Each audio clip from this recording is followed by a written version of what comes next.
ఒక నోముకి 6 కొడుకుల్ని కూడా తల్లి వారితో పాటు ఉపాసం పెట్టిందంట.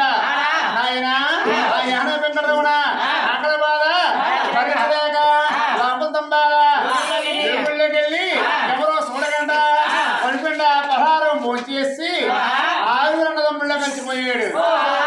నా తల్లి వారి పేరమ్మదేవి పూజ పూర్తయింది. నేను 6 కొడుకులు కూడా ఉపాసం పెట్టాను.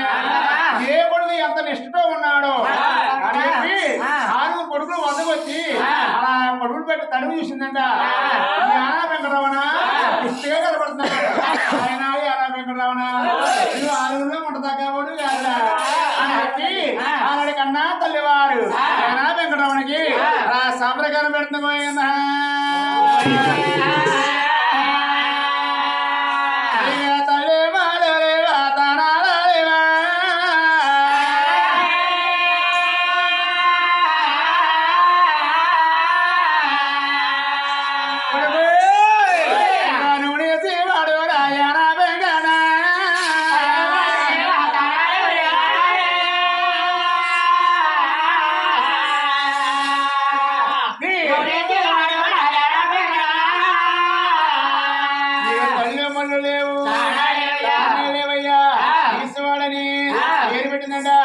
ఆనాడికి ఈనాడు కూడా తల్లివారు పెట్టిన సాంప్రదాయం యానా వెంకటరమణ గుడికి వెళ్ళాలండి.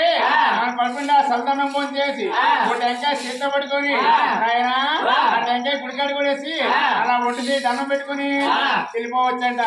ఆనాడికి ఈనాడు కూడా యానా వెంకట తల్లి మళ్ళీ లేవు లేవంట.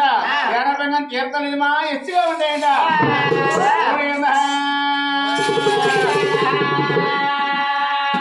వెంకన్న వాడుపు లెంకన పెట్టుపు లెంకన యాడ వెంకన్న పెన్నరంగయ్య గోవిందరాజులు 6 అన్నదమ్ములు కలుసుకున్నారు. కన్నా తల్లివారు భవనానికి వెళ్తున్నారు.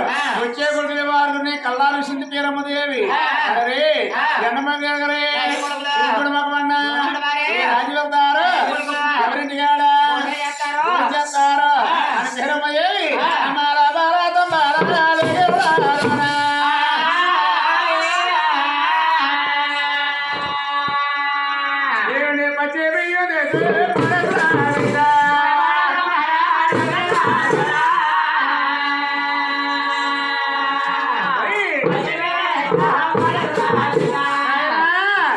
పంచపరమన్నారు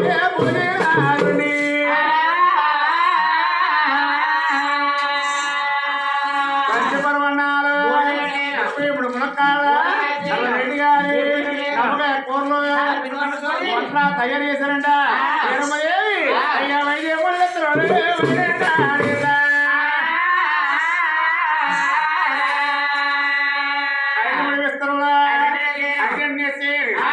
పరమన్నారు 33 మునక్కాడ రెడ్డి గారి నమ్మకాయ కూరలో సుడిరా ఉడింతున్నారు పోయిందా.